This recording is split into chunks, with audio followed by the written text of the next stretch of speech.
My father once told me no matter how hard you try to stay blind to the truth, it will always be there, waiting for you to open your eyes.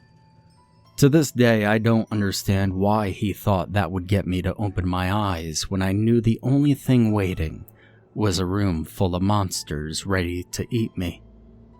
I was so scared that night, I thought the monsters would get me. I thought I would never leave my room again.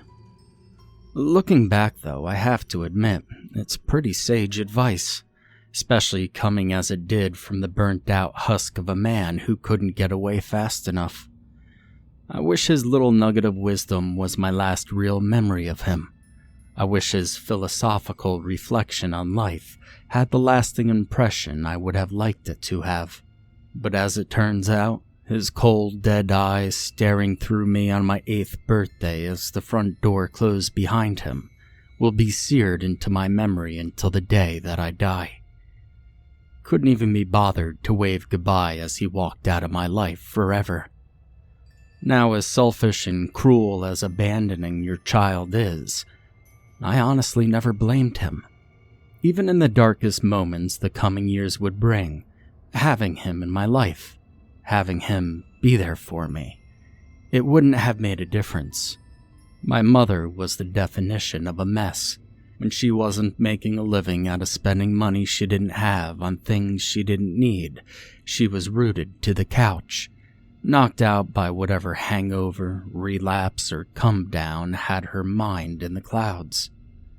I think those were the only times she was ever really happy, flying high in those unreachable places where she could take a pass on having to raise me. I guess I should cut her some slack. The little work she did made sure we wouldn't end up starving in the streets. But for someone like me, that was never going to be enough.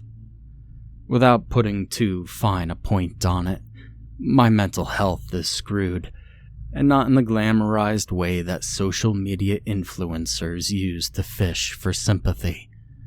Call me a doomer if you want to. Call me a nihilist if you want. Call me a loser, psycho, asshole, dipshit. Hell, call me whatever you want. I guarantee I've heard worse. For as long as I could remember, the thoughts that made a home in my mind always echoed the same thing. That I didn't belong. Now, it never mattered what I tried. It never mattered how much I pushed myself. It never mattered how many days I hid away from the world, clawing at my head, begging the abyss I stared into to have a light at the end. There was nothing I could do to show people how wrong I felt, how much it hurt holding everything inside. Not the counselors, not the children I shared classrooms with, and certainly not the heartless harpy tasked with being my mother. That night, when I was 4 years old, trapped in the darkness of my room, I remember being so scared. I remember thinking I would never leave that room again. And when I think back on that night, curled up beneath my covers, crying out for help from a world that had disappeared around me, I see that in a way, I never did. I tried to take my own life for the first time when I was 12. Those whispers that echoed from the depths of my mind had beaten me. They told me the wounds of my mind would never heal. They told me I would never have peace in this pain. They told me every awful thing the darkness made me feel was all I would ever know. And I believed it. I believed it when I walked down the hallway lit by the distant orange glow of street lamps. I believed it as I flipped on the bathroom light, the humming fluorescent bulb joining the chorus of voices as they guided me to the medicine cabinet. I believed it as I looked up to the sky, and the mouthful of pills on my tongue found their way down my throat. As I laid on the cold tile floor, closing my eyes, waiting for the nothingness that would set me free, I believed it. And then the darkness took me. The swirling shapes behind my eyelids faded, and in their place a void of pitch black opened below me, deeper and darker than anything I had ever seen. I was falling, Nothing below to help me find my footing, and nothing around me to reach for. All at once I was back in my room, quivering in the face of that darkness as it once again swept the world out from under my feet. But as I cried now, the fear of what lay in wait overtaking me, the pain began. I still wake in the middle of the night when I think about it. You see, it started as an ache emerging from the pit of fear forming in my gut. It started nothing more than a flutter, but it spread through my body quickly. It coursed through me as blood coursing through my veins, finding its way from the knot in my stomach to the tips of my fingers and toes.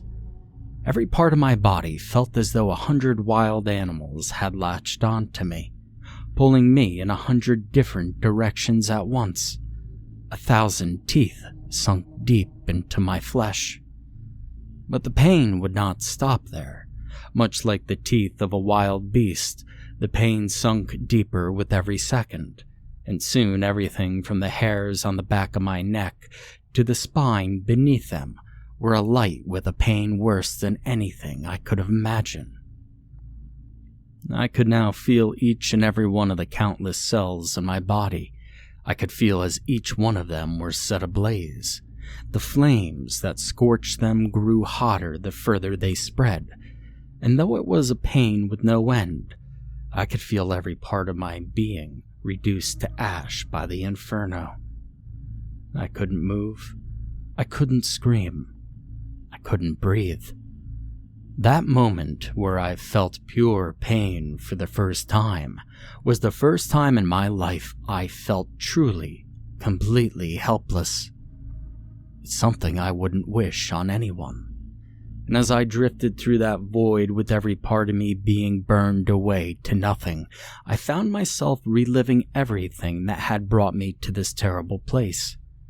Every time I had been pushed aside by those I looked up to, every insult thrown at me by the ones I sought companionship with, every hateful look cursing me for having the nerve to stay in the world with my existence.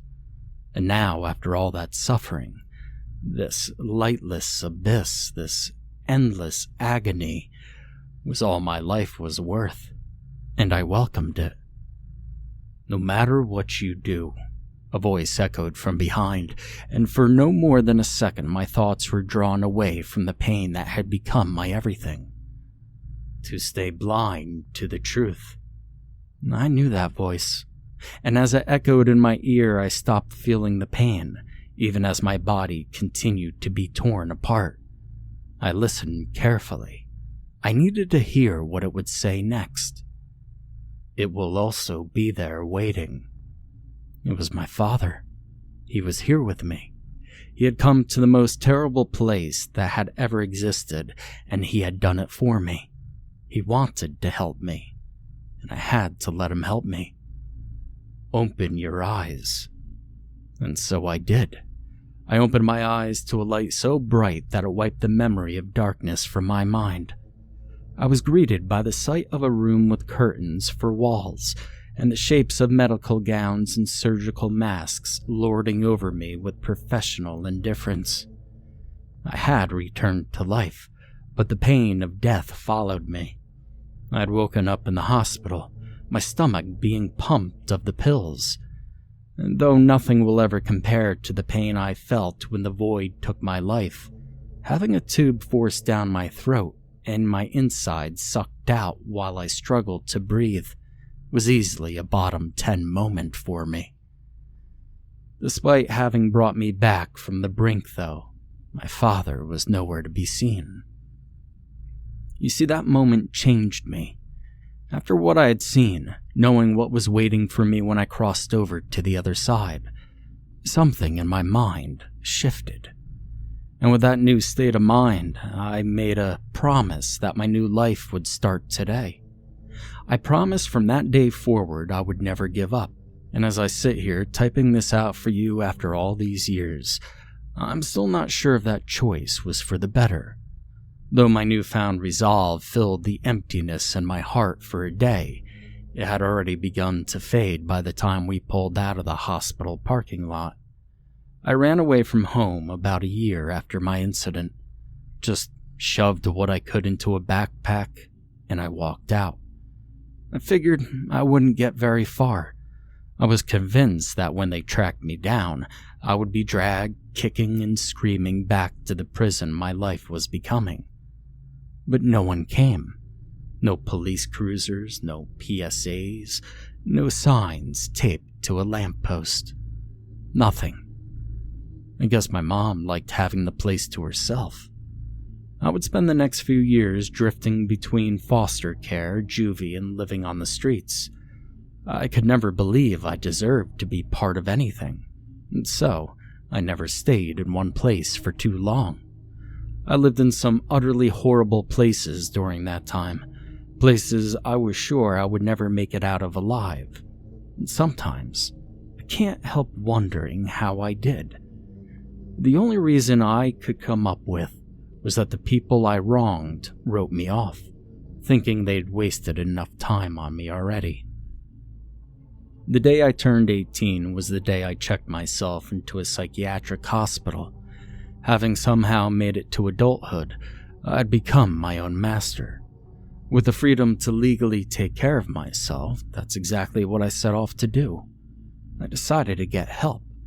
Even if I couldn't be fixed, it would be better to be somewhere out of the way, being watched over in a place where the world wouldn't come looking for me.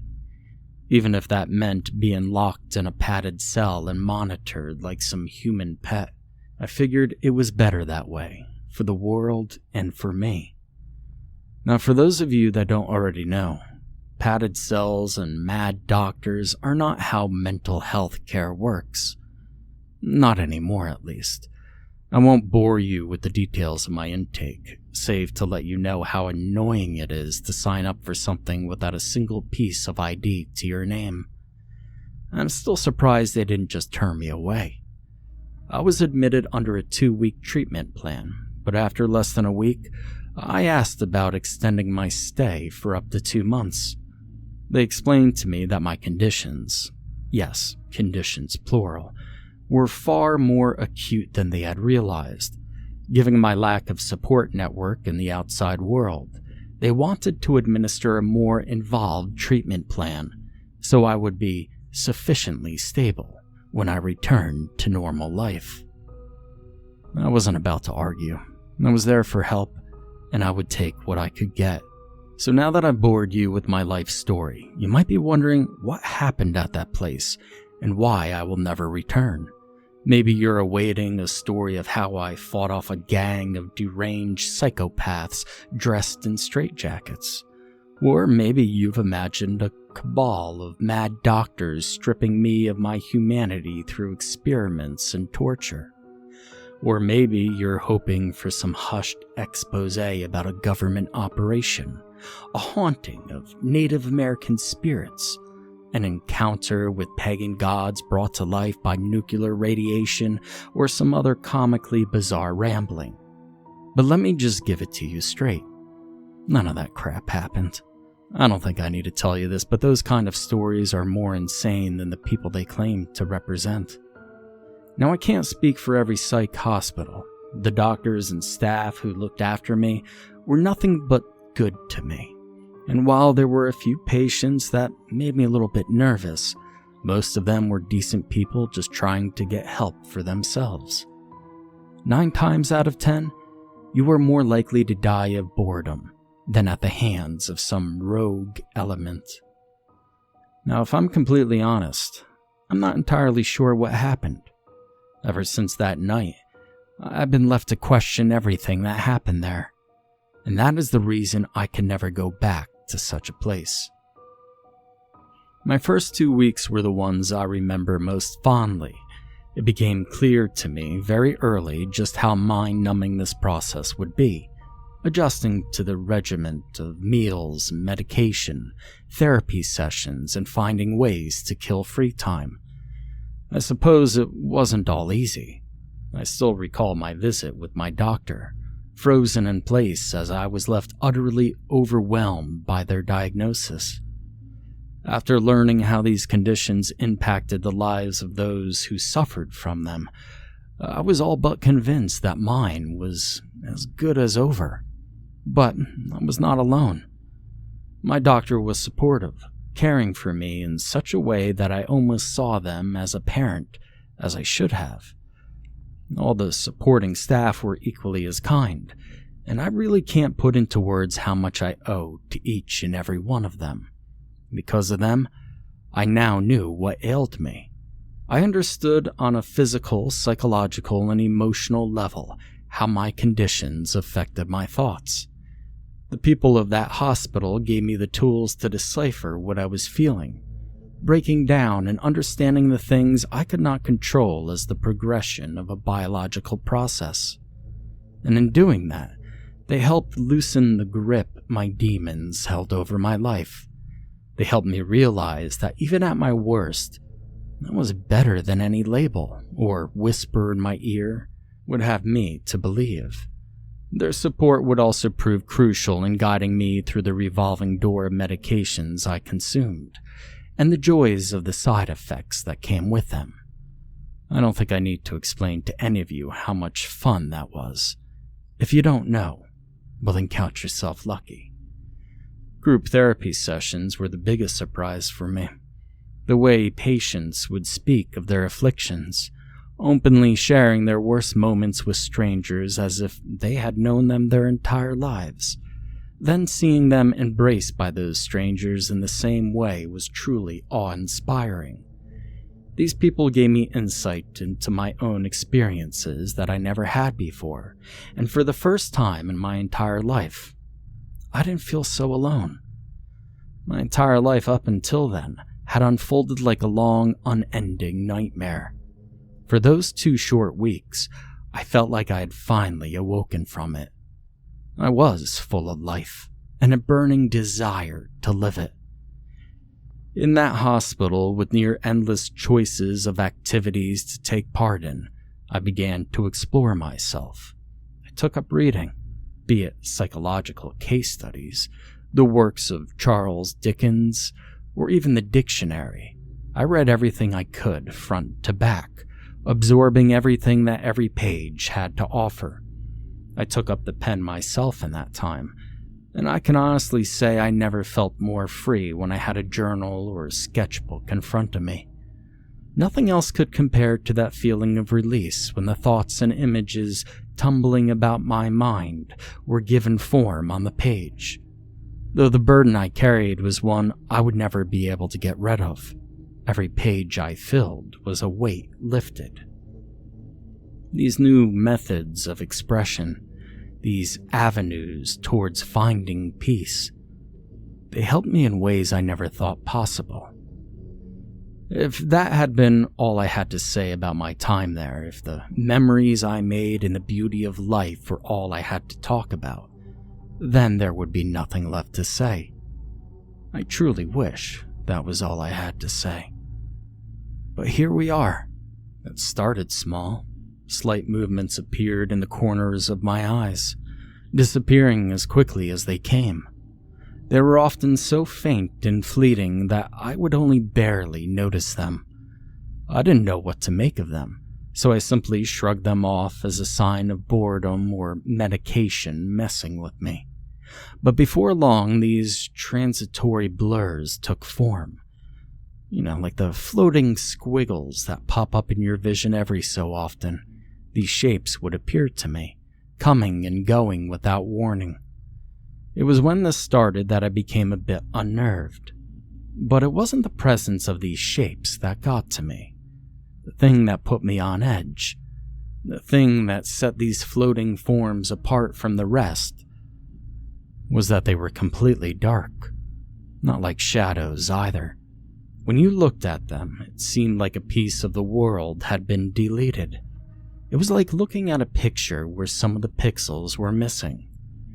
The days came and went in those flashes of darkness, coming and going as fast as you can blink, started taking more time to go, hanging in my vision for several seconds at a time.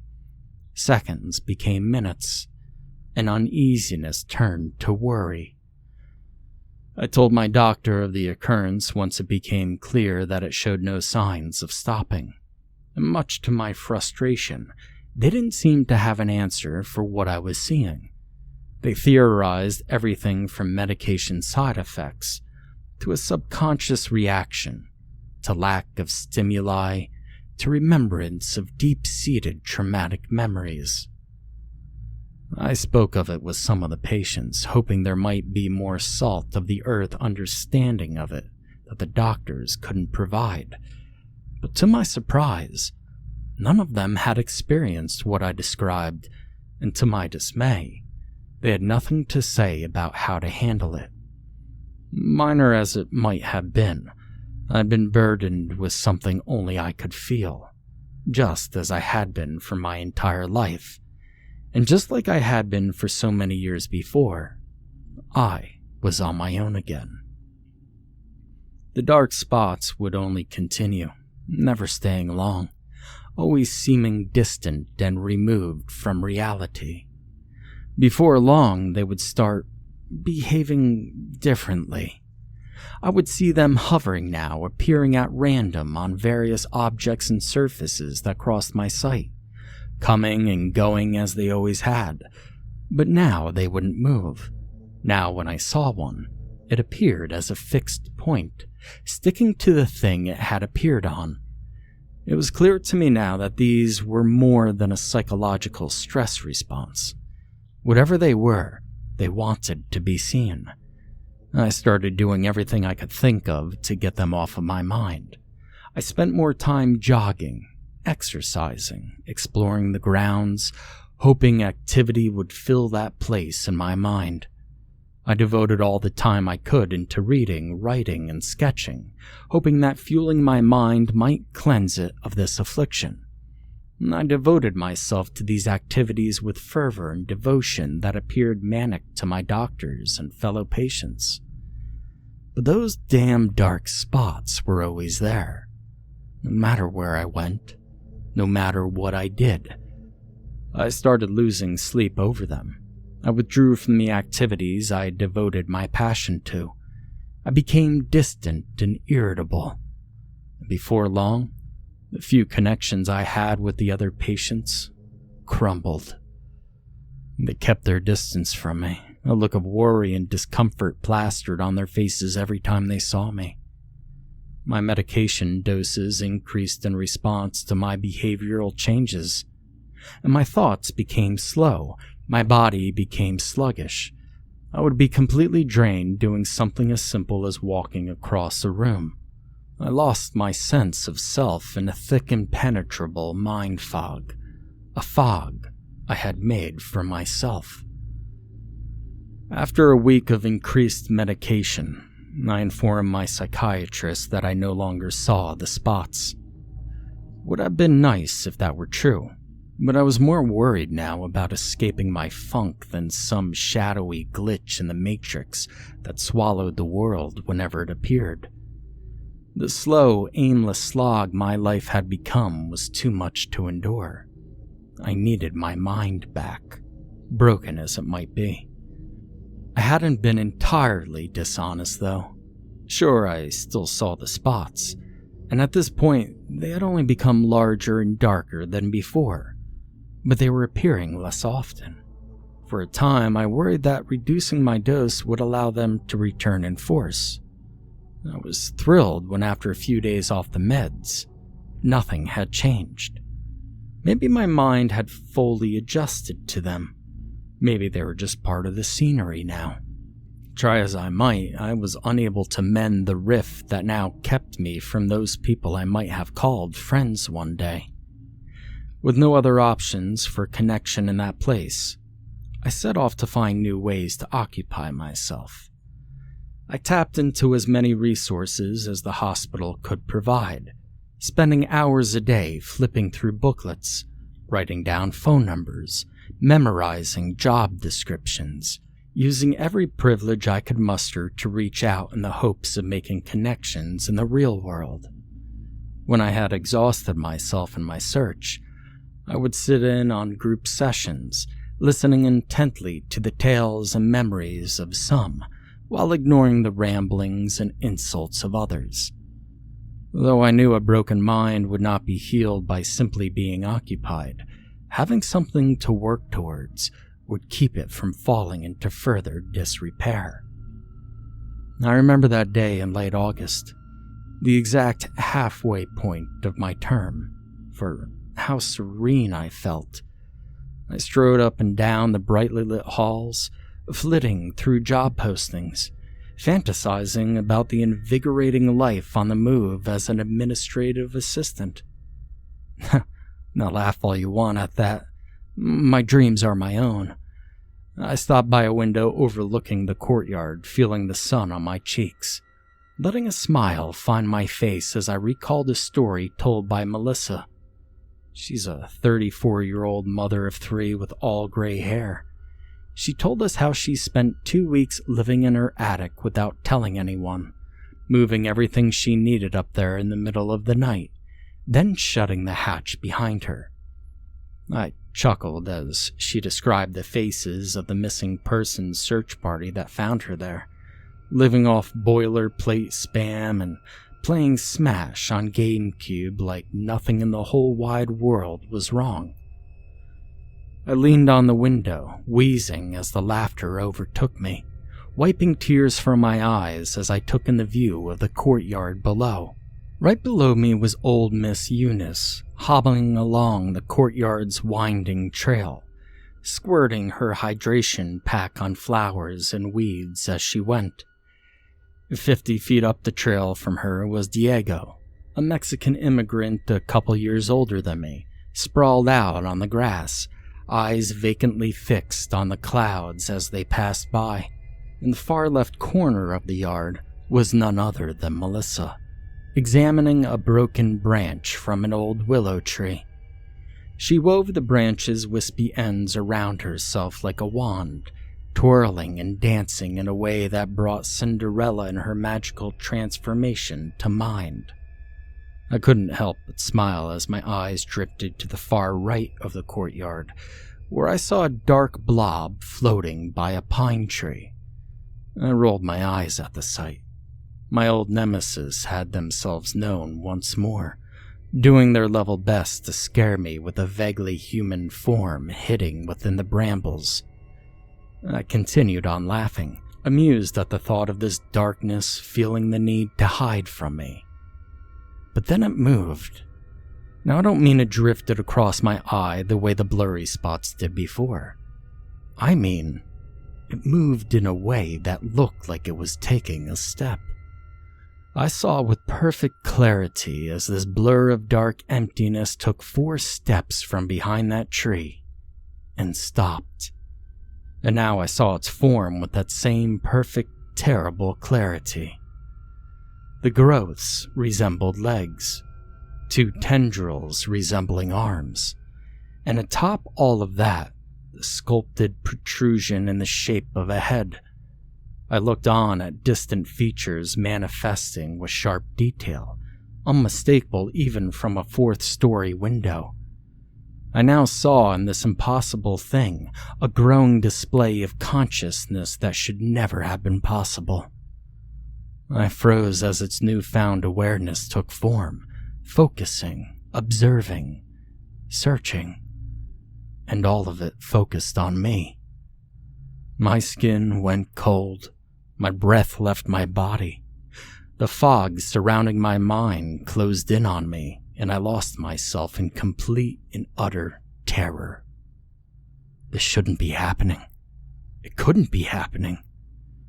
I was getting better. Hadn't I had enough? And why was this happening to me? The brochure crackled, balling up inside my tightening fist. Cold sweat soaked my face. My eyes froze open, locked on where the shadow's eyes were meant to be. And I felt myself drawn to it, feeling my mind untethered from my body as it was drawn in by the shadow. No matter what you do, the voice of my father echoed in my mind as the shadow's form features became clearer.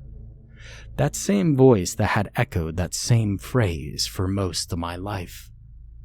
It will always be there. God, did I really need to fucking hear this right now? The being was now all I could see, and its head enveloped my gaze. I saw inside the abysmal maw of that creature's head. I saw the outline of a face. My father's face. Open your eyes. No, this wasn't happening. Whatever this is, it wasn't happening.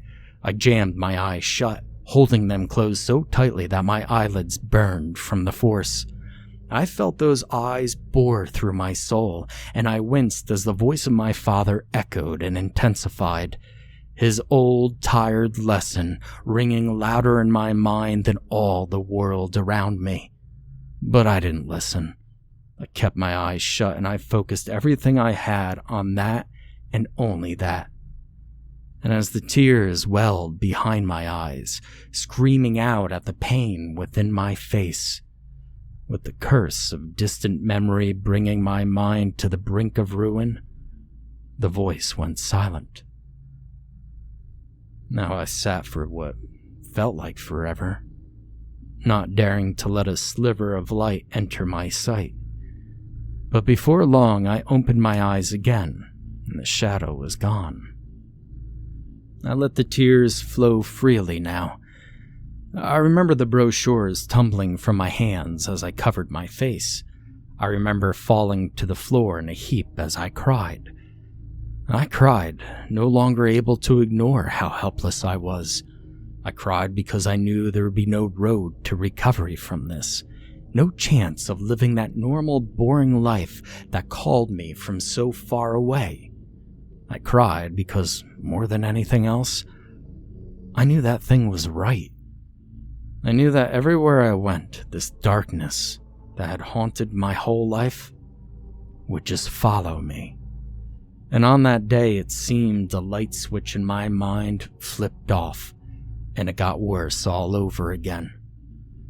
The darkness closed in relentlessly, no longer bothering to keep its distance. Those eerily humanoid forms followed me without pause, lurking behind common room pillars, at the ends of hallways, and behind frosted glass doors everywhere I went. But this would not be the full extent of the torment. They took other forms as well. To this day, those nightmarish abominations are beyond my ability to describe, but they will haunt my mind for the rest of my life all the same. The terror they induced in me was nearly unequaled, towering above me, plunging entire rooms into blackness wherever they revealed their horrible form. Nearly unequaled, but not completely. I was suffering. I no longer slept that night. I could barely eat, and when I did, it would just come right back up. I spent what free time I had running, but now I ran in hopes of getting away, in hopes of finding a place to hide from those shadows, even if it was just for a second. The strength of my medications skyrocketed, and before long I was nearly immobile, left to the devices of my unwanted visitors, lording over me as I was helpless to stop them. My psychiatrist hardly spoke to me, though our sessions would contain the usual back and forth.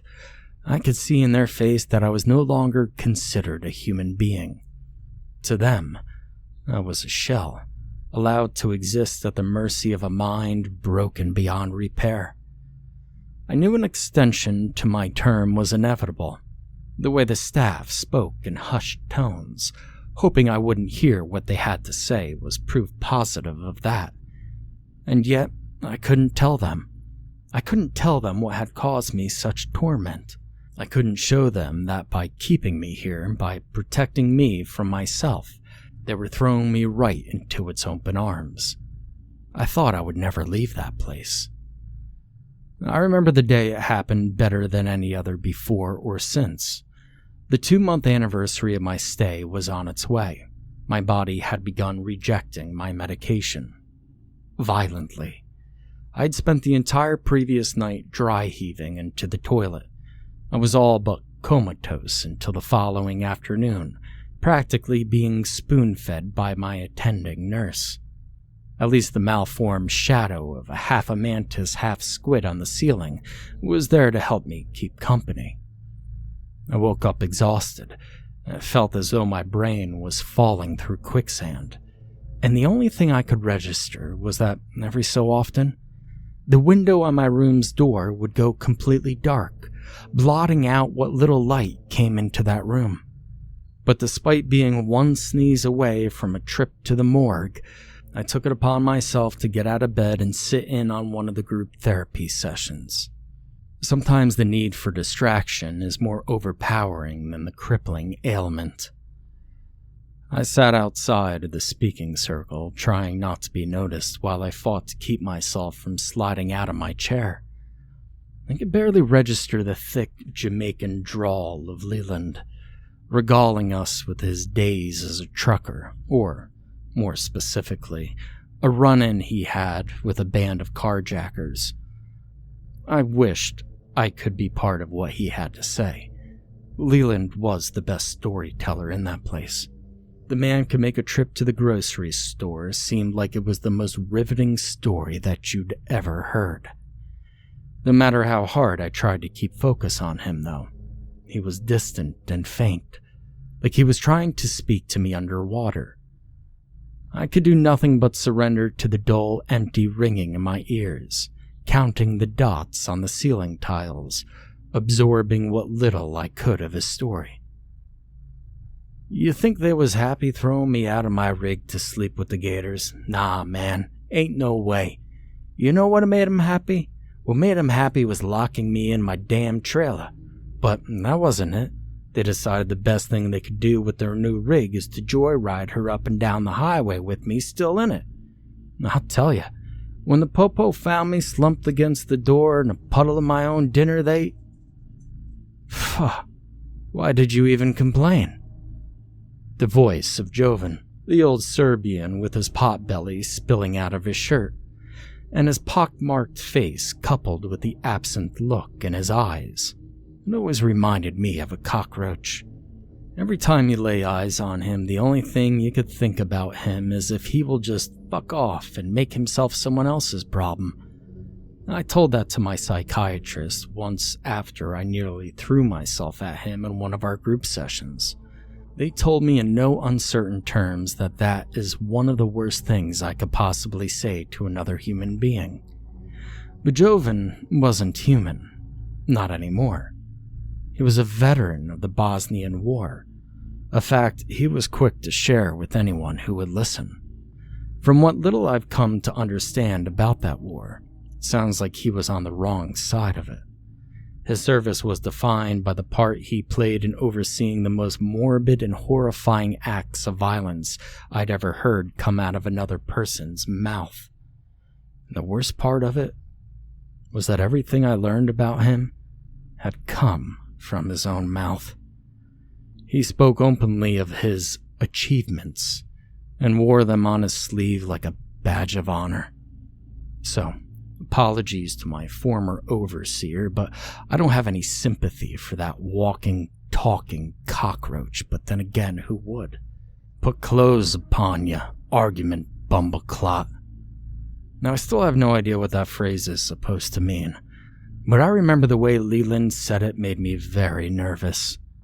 Leland was a laid-back guy, almost stereotypically chill considering his background, but he was also built like a brick shithouse, barely able to fit through the doors of any room he found himself in.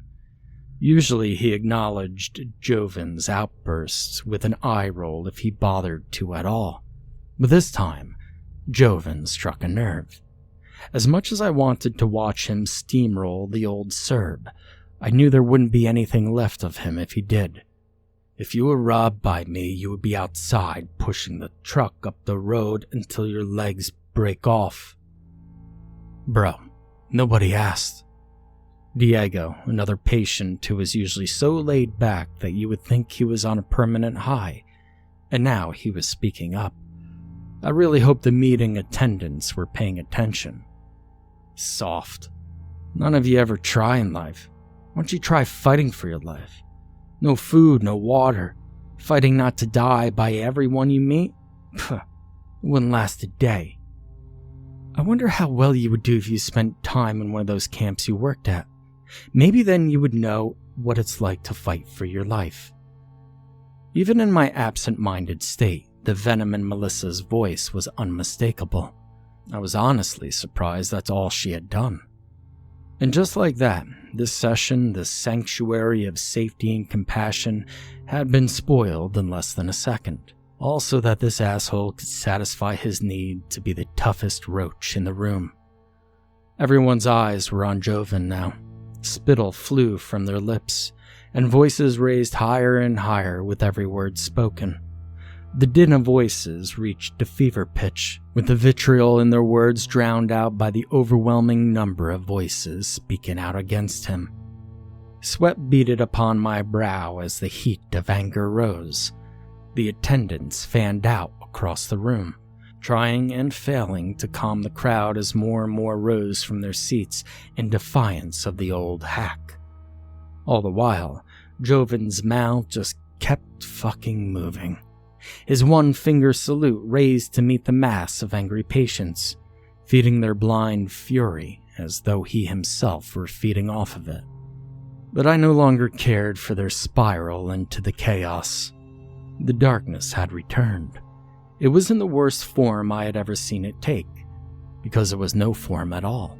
It swelled and bubbled up from beneath cracks and seams of walls and floors. It came from above and below in every direction I looked. It consumed all that it touched, and in less than a heartbeat, the world beyond faded away into nothingness. What had once been a homely place of safety and reassurance lost every shred of warmth it ever had. It had all been taken by this endless abyss of nothingness, clawing at everything it touched until the insatiable dark was all that remained. But even with all the world swallowed whole around us, the patients continued to spew their ire, the attendants offering consolation. And Joven sat upon his plastic throne, smirking at the chaos as if nothing else mattered. As if we weren't all about to be taken into this darkness from which we would never return. I was 4 years old all over again, trapped by this abyss that only showed itself to me. I felt the scream rise in my throat, the tears in my eyes. The surety that life would soon be over had taken me, and there was nothing I could do to save myself. But my scream never came. Though my eyes had been drawn to that endless dark in that moment, they were now drawn elsewhere. They now fell on Joven. Around his chair a small circle had formed. The darkness stayed far from the rest of the circle, never nearing than arm's length. But Joven, it seemed, gave darkness cause to draw nearer, cause to trap him within a circle of his own, cause to ebb and flow beneath, lapping at his slippers while the circle grew around him. For so long I'd believed this darkness was mine. I'd believed with certainty that I was alone. But now it sought someone new, and it wanted him just as badly as it did with me. As I watched the shadows creep up his feet, posing now to drag him into the void beyond, I was taken by a single thought. Why do the shadows want you? The darkness evaporated in an instant. I threw my hands up, shielding my eyes from the return of light. I sat there, covering my eyes, rubbing them as hard as the shapes and motions of blindness swirled behind my eyelids. And once the muddled mess faded from them, I pulled my hands from my face, and my eyes readjusted to the room around me. Every single person was looking at me. They'd all frozen in place as if someone had paused time. They didn't move, they didn't breathe, they didn't even blink. All they would do was stare me down, anxiety and worry etched on their faces as if I had pulled out a gun. My ears began to ring, trying in panic to fill the silence that had settled on that room, and that ringing was all I could hear. No one asked if I was okay. No one asked me to repeat myself. No one even asked what the hell was wrong with me. Why wouldn't anyone say anything? And so I ran from that room, practically tripping over myself in my fugue state. My hands found my face once more, hiding it away from the sea of eyes as I bolted for the door. I gasped for breath as I wandered up and down the halls of that hospital. I could barely see through the tears forming in my eyes, running through several staff as I went, and I ignored their hollers as I ran deeper and deeper into the building. In every room I looked in, every hallway I peered through, and every window I glanced out of had been taken by the shadow. Sometimes they looked human. Sometimes it looked like monsters. Sometimes blotting out everything that had once been there. But the one thing all these apparitions shared was how they moved. Flowing wisps and strands now filled the emptiness, bringing it some terrible form of life that it had never had before. I wondered, why was this happening? Why was it happening to me? And what the hell did it want? The next thing I remembered was being back in my bed, face down in my pillow. I don't remember when or how I got there. All I could do was sink into the pillow and let it all out. I cried like every ounce of happiness I'd ever felt had been ripped out of my body, and I cried the way I cried when my dad walked out of my life. Hell, I cried until my eyes were raw, and then I cried some more. I would not move from that bed again until the sunset faded from the evening sky, and there was something about those last rays of light that gave me cause to rise. I shuffled out of my bed and into the hallway to take in the day's last light. It was a canvas of purples and oranges and golds. They appeared on the walls from beyond the outside window. I moved closer to the rays of light, appearing now to have tangible form in their last moments of the day. And as I drew closer, feeling the light begin to wash away all that had plagued me that day, I became aware that someone else was there with me. Joven stood at the end of the hall. In the fading light giving way to night, he appeared to be a totally different man. Where he was once doubled over, nearly hunchbacked when he walked, he was stood straight as an arrow, towering above me. His flabby, sunken potbelly spilling out of his robe and almost always consuming his belt had been redistributed with his newfound posture. His bulk, which only added to his imposing stature, reminded me of a bear stood on its hind legs. This was no longer the flabby geriatric who tripped over his own fat. No, not at all. Here now was a hardened man, a beast in human skin who could break tree trunks like toothpicks. His eyes, the sickly crusted over slits of one who lived a sick slovenly life, were now wide and bright like full moons. But his pupils swallowed all the light they found, darker even than the shadows that had driven me to the edge of madness. They set upon me with lucid focus, studying me, probing me. They bore the look of a predator, posed and ready to strike, and as his animal eyes found mine, I knew without a doubt in my mind that I was the prey. "How do you know about the shadows?" Such dread I felt staring into the eyes of this thing pretending to be Joven that I hadn't realized that he had spoken. But as he stepped forward, the ground rumbling beneath his feet, he spoke again. I heard what he said then. Even from across the hall, I heard him clearly as I would hear a voice in my own head. "How do you know about the shadows?" Every thought running through my mind crumbling to dust. I just stood there if I had died on my feet, staring blankly at the monster of a man as he came closer and closer to me. "Do you see them?" As I stared into those dark, cavernous pits of a man without a soul, my mind splintered in 1,000 directions. Was he seeing them too? Did he think I was working with the shadows? Did he just want to share what he had to say about them? Or was this some cruel trick he was playing to fuck with me? Or had his mind left him the same way mine was trying to leave me? And why was he even talking to me? You see, I searched his eyes for answers, doing my best not to give away any of my own. But after an intense bout of soul-searching, there was only one thing I could be certain of. Whatever he was thinking about doing, he was intent on doing it. He was focused, he was aware, regardless of what fabrications or delusions addled his mind. He knew what words left his lips as he said them. You see them. My guts were now boiling over with fear. Every shred of consciousness in my mind screamed at me at once, pleading with me to get out of there as the towering frame of the old Serbian brute closed the gap between us. But I was trapped, lost inside the dark, empty voids of the eyes that would see me to my death.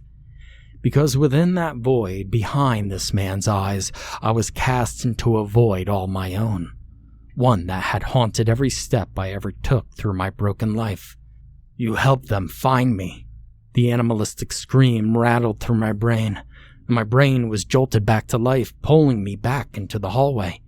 Joven now bounded across the hall towards me, arms outstretched as his burly frame completely filled my vision.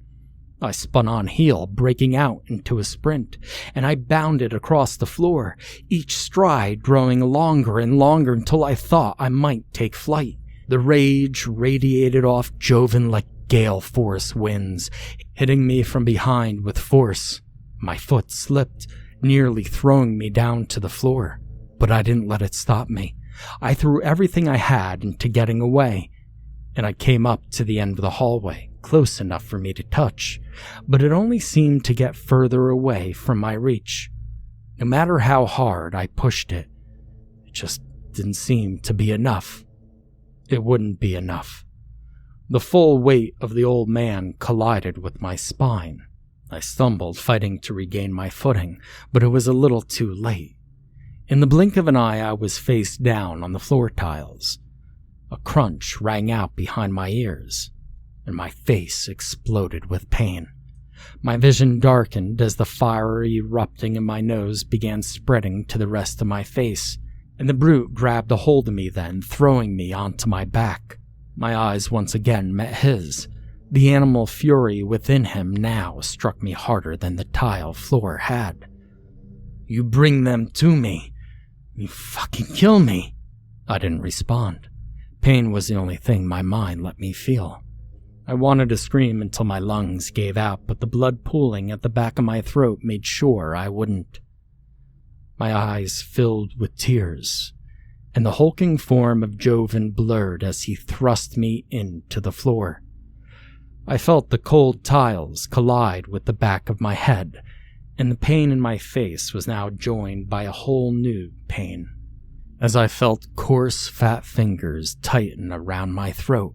You follow them here. You don't need me. Take them. My blurry world became dark, and the pain that shot through my face and throat now spread through the rest of my body. I kicked and lashed and flailed, but the monster held me firm. I tried to scream, only for everything to go darker as the air fled my lungs, being replaced with blood that now flowed through my mouth like water. The old terrible pain I felt on my mother's bathroom floor so long ago had come back. My vision went completely dark. My body submitted to the unrelenting pain. And as I began to fall back through that void that had taught me what real pain was, I felt a smile on my face. Once more, that pain had become my everything, and I welcomed it once again. Everything faded away to nothing. The pain that had taken me left my body as though it had been a memory. It then returned in full, concentrated force. It felt like then I had been torn right off of my body. My vision returned, and now I screamed freely.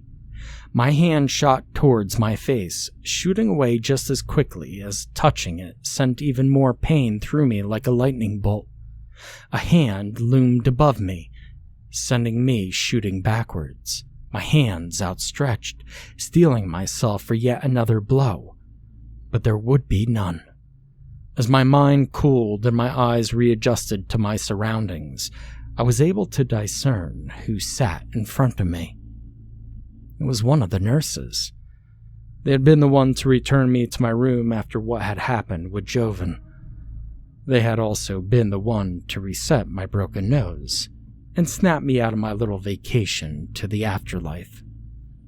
Several nurses heard Joven shouting from across the wing, arriving bleary-eyed and placing bets on what his problem was now, only to be greeted by him choking me within an inch of my life. It had taken 4 of the biggest, strongest men in the hospital to get him off, and they apparently had to drag him all the way back to his room, with him screaming like a dying animal the whole way there. Having been brought up to speed and now coming down from my incredible, rude awakening, the nurse left me with a box of Kleenex and a promise to keep an eye on my would-be killer. Or maybe they were just excusing themselves after seeing how pissed off I was at having my nose rebroken. Now, after everything that had happened to me, I wasn't about to get any sleep, even if I wasn't occupied with draining and cleaning my bloody nose. I took to distracting myself by taking stock of my surroundings. I made a mental inventory of everything I saw in the room. Then I looked everything up and down again and rewrote my mental inventory. After falling so far down that mental drain that I had memorized the number of lines in the wood of grain on my door, my mind turned to the world outside. Beyond the walls of the world I had come to call my own. I was met with the most captivating night sky I'd ever seen in my life. On that night, the moon had crept up from behind the horizon, the crescent slivers shining bright upon the earth. On that night, an ocean of distant twinkling stars all shone as one, shining clearer now than ever before, shining as if they sought to light the earth as our sun did.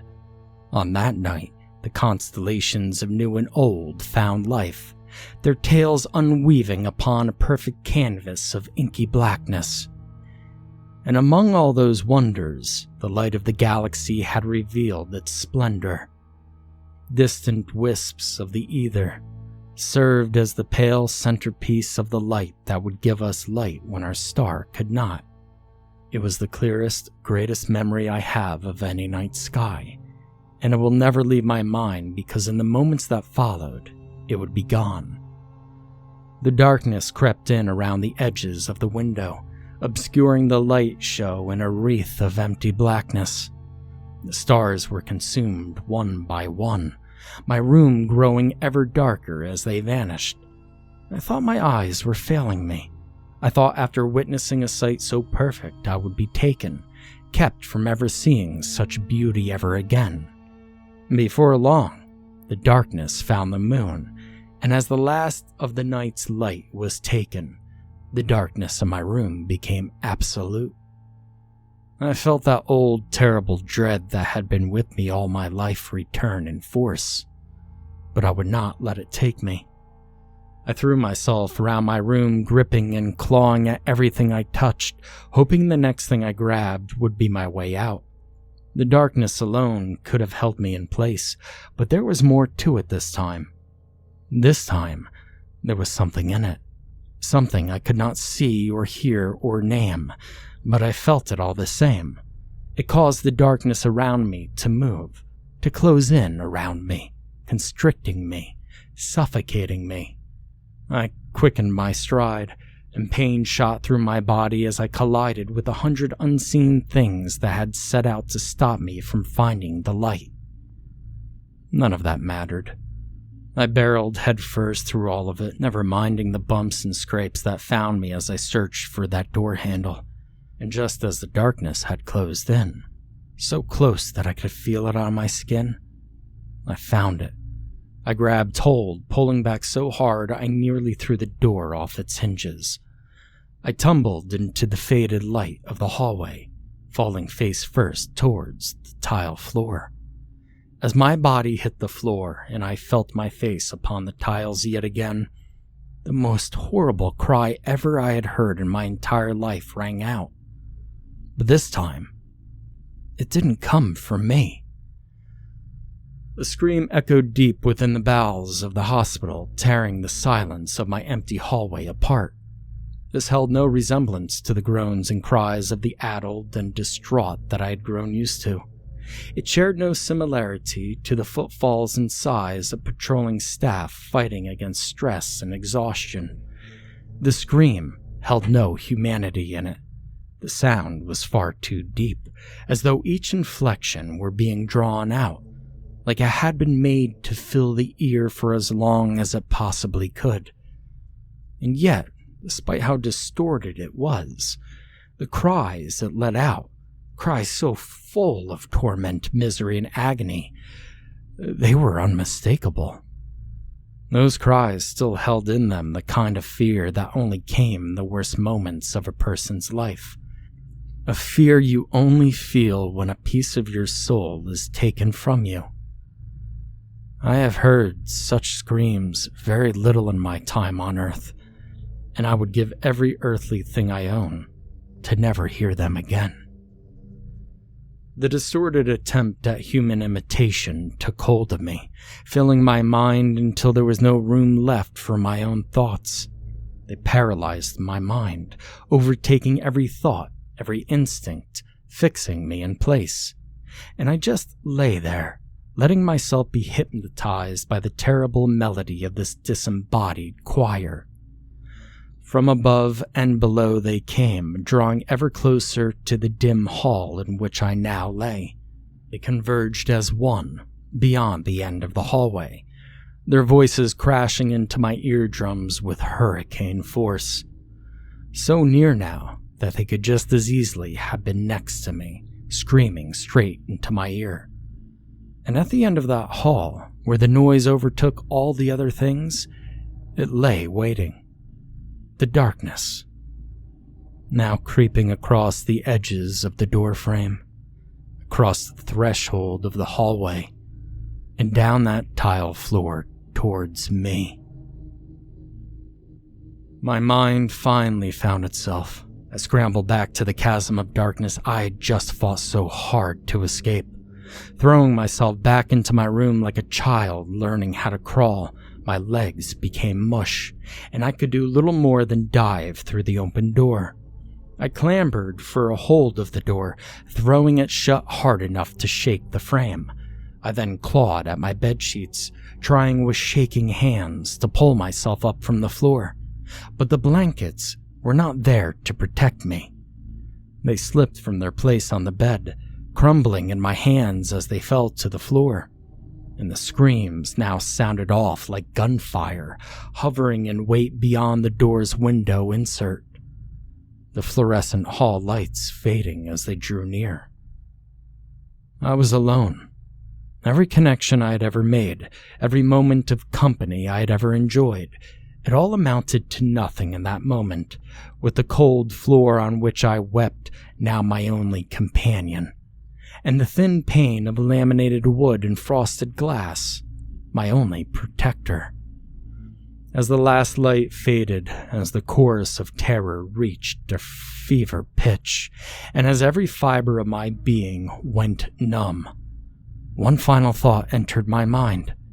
One final silly gesture to save myself when my mind and senses had failed me.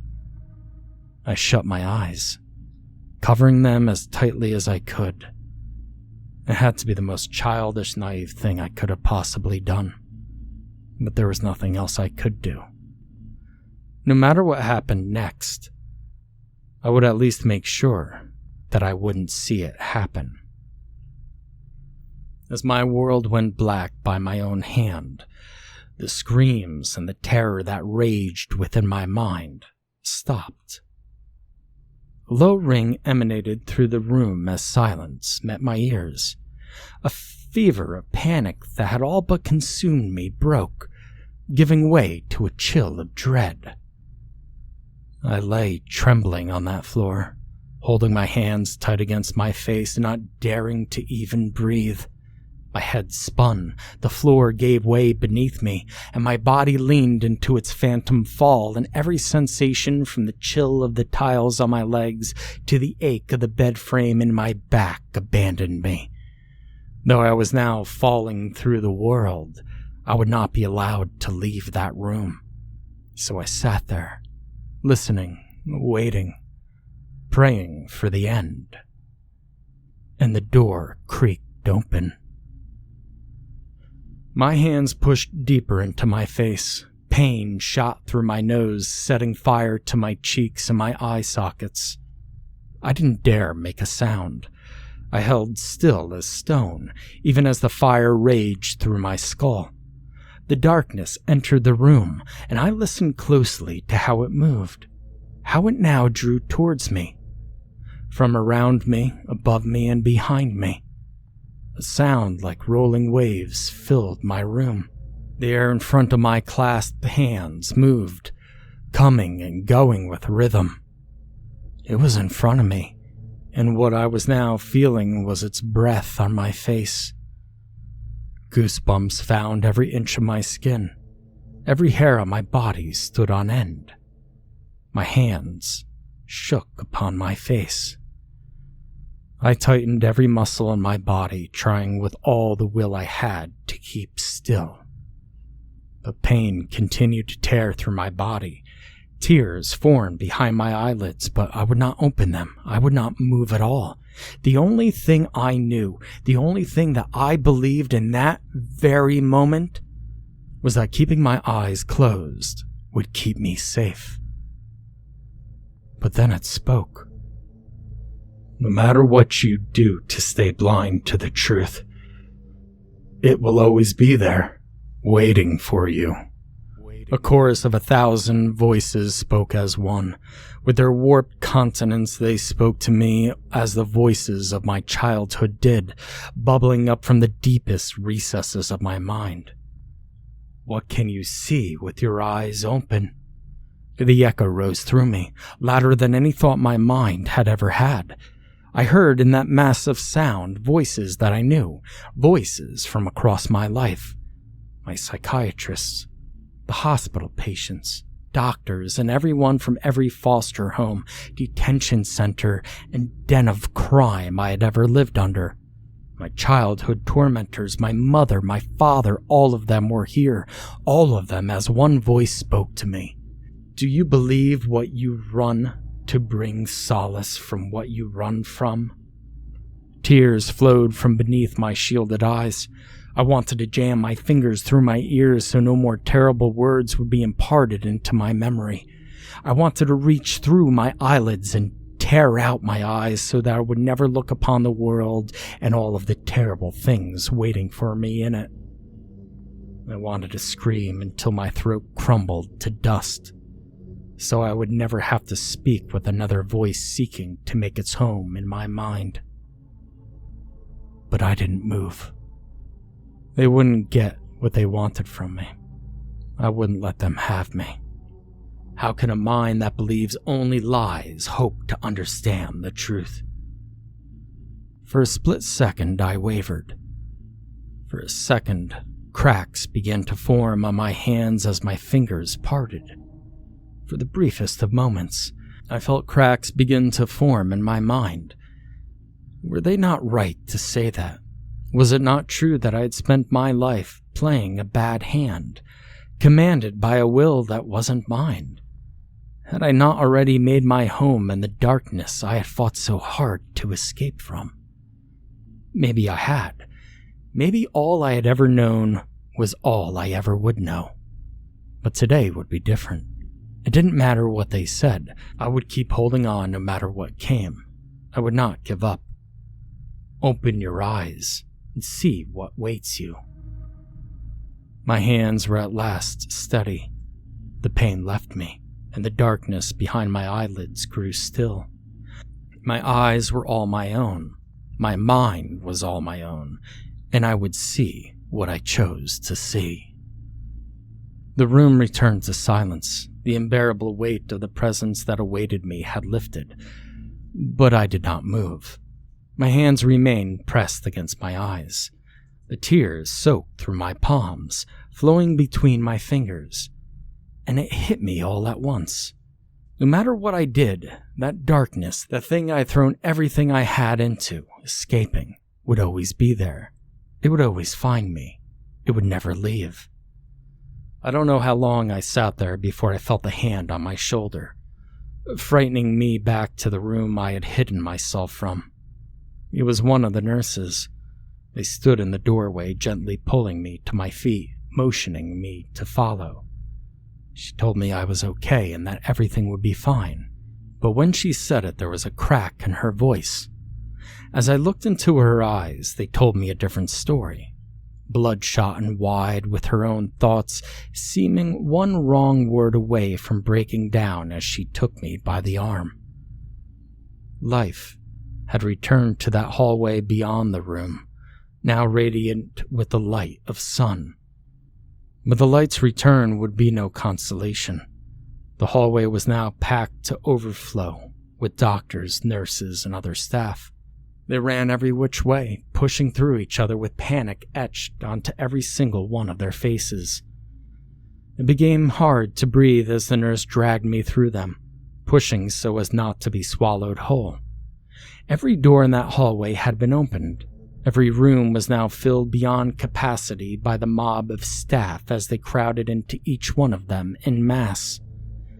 And yet, for how much life shifted and bustled through that corridor, each and every one of them were silent. Those who were not running would not move unless they were made to. None of them seemed to accept what they were seeing, staring vacantly at the rooms and at each other. No purpose nor method to their actions. And I stared into every set of eyes in that hallway as we went. Not a single one of them blinked. But as I was rushed along, taken from hallway to God knows where, I could not see what had unfolded in any of the patients' rooms. I was held in observation for over a week. A revolving door of doctors occupied my every waking hour. I would answer more questions there than in the entire 2 months I had been there. Their questions were always strange. They asked me who I had contact with since entering the hospital, if I was prone to hallucinations, asking me in depth about every transient thought that crossed my mind when my conditions were at their peak. These were all more or less questions I had answered before, but they were somehow different. It seemed they would linger on my answers for a little bit longer than they should have. They doted on me with the greatest compassion, hanging on every word, feeding me every reassurance they could, and catering to my every request like I was royalty. But this actually frightened me, and looking back on it, I knew they wanted answers. They wanted to find out if I knew something they didn't, if I knew what happened that night. But what could I tell them? Whatever they wanted to know was something I didn't, and every so often I would snatch a glimpse from behind the door as they exited. Every doctor who saw me would be met by a dozen other doctors waiting with anxious expectation. Towards the end, the doctors stopped coming. In their place were men and women clad in suits, ties, and expressions more grave than a funeral. And despite the sternness in their voice and the intensity of their look, the routine was the same. They asked, I answered. They left, more frustrated than they had arrived, but the aggravation had become routine by then. I remember the last one to visit me open that door, only to be greeted by the unmistakable silhouette of a uniformed cop. After all the stomach-churning, nerve-wracking days having all eyes on me, I was discharged from the hospital, and by the end of it all, I was sure my next visitor would be leading me away in handcuffs.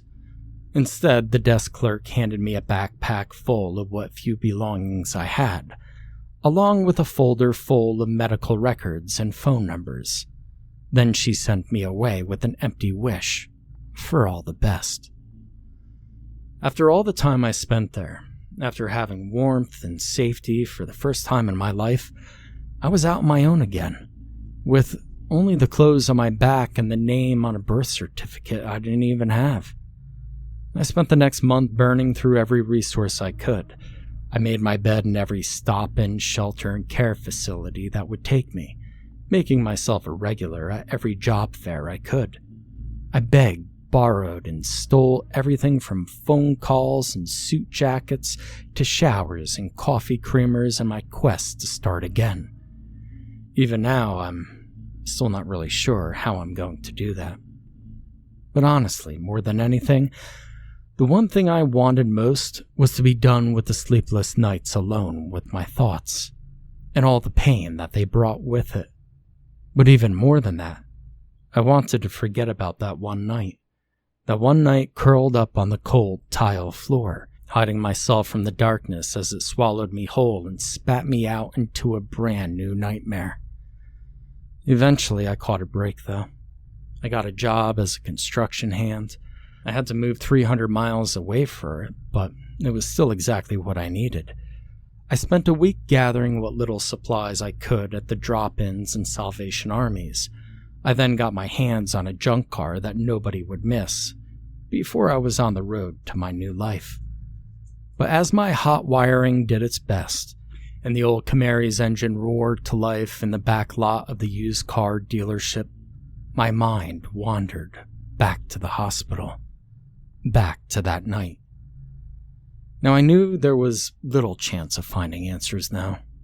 I had little hope I would make it to the door before I was sent away. But the thought had lodged itself in my mind and buried in deep. I had to put it to rest so I might leave that moment of my life behind. On my way out of town, I made a pit stop outside the psychiatric hospital, the place that had been my home for the best 2 months of my life. It had been abandoned. I returned to the fenced-off shell of a building in the early stages of demolition, the lot now being prepared for a brand new apartment complex. I was floored. It had been barely a month since my departure, and now this haven, this beacon to those in need, had simply ceased to exist. And with the foundations of the place now reduced to rubble, so too was my chance of finding the truth. And with that, I was on my way. It's been nearly 2 years. I'm still surprised I didn't die on the road to my new job. The beater car I had borrowed, rattled and shaking and literally falling apart under my feet. For 4 painful hours, I was sure that I would be reduced to a 100-yard smear on the pavement. By some miracle, I made it to my first day of work, alive and on time, and I've been going steady with them ever since. The job is hard, both on the mind and body. Long, unending days seem to be the norm, just as it seems normal for me to feel worn down to the bone at the end of them. None of this is helped by my boss, an insufferable prick that's somehow only happy when he's angry. But the job keeps me occupied. The voices that haunted my mind since childhood no longer have much say. I spent over a month living out of that car, parking and essentially living at our job sites, with only cold ramen packs and scratchy wool blankets to keep me warm at night. Thankfully, I was taken in by a coworker. Man must enjoy our arrangement. In exchange for a dark, dingy spare room in his basement, my paycheck goes straight to his bank account. What little free time I have has largely gone towards documenting myself back into existence. The joys of recreating legal documentation, opening a bank account, and all the mundane tasks of being a proper adult. All while trying to find ways to get myself medicated. To his credit, my landlord, coworker, has actually been helping me sort a lot of these things out. On top of looking out for me on the job, he's as good as a guy as you could hope to know, treating me with dignity and respect, even when he would be right not to. I still feel that urge to run, just as I did before, fearing the day where I would let everyone down in a way I couldn't fix. But I'm trying not to think about that anymore. I know that I'll never be okay, but I'm managing, and I think that's all I can really ask for. I know that I'm doomed to do battle with my thoughts every day until my last day, but all of the thoughts running through my mind, whether they are mine or not, there is one I accept with certainty. I will never go to another psychiatric hospital. I don't care who tells me what about how difficult yet rewarding recovery is. I don't care if the place is home to the best shrinks who had ever lived, and I cannot put myself in a place that darkness will have me for its own. Maybe what I saw and felt that day was my mind coming to terms with itself. Maybe I was close to really changing things for myself in a way that I could only have dreamed of. Maybe if I was just listening to the voice that night, I would be supreme leader of the free world right now. What I do know is that sometimes, in the quiet moments I spent alone in the darkness of my bedroom, I feel something there, looking back at me.